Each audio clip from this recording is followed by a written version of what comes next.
क्या आपने कभी सोचा है कि आज की पेरेंटिंग पहले की पेरेंटिंग से कितनी अलग है? समय के साथ सिर्फ तकनीक ही नहीं बदली, बल्कि बच्चों को पेरेंटिंग का तरीका भी बदल गया है।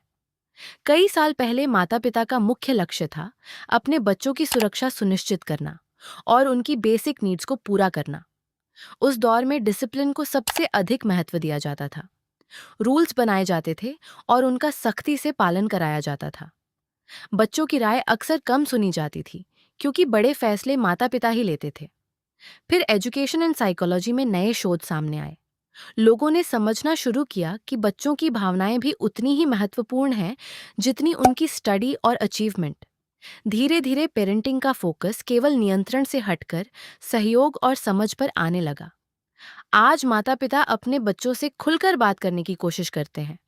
वे केवल आदेश नहीं देते, बल्कि उनके पीछे का कारण भी समझाते हैं। अब इमोशनल इंटेलिजेंस को भी सफलता का एक महत्वपूर्ण हिस्सा माना जाता है।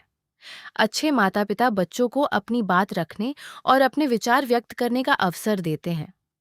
लेकिन इसका मतलब यह नहीं कि नियम और सीमाएं खत्म हो गई हैं।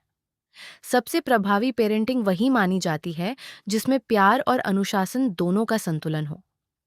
तकनीक ने पेरेंटिंग को कई तरह से आसान बनाया है, लेकिन इसके साथ नई चुनौतियां भी लेकर आई हैं।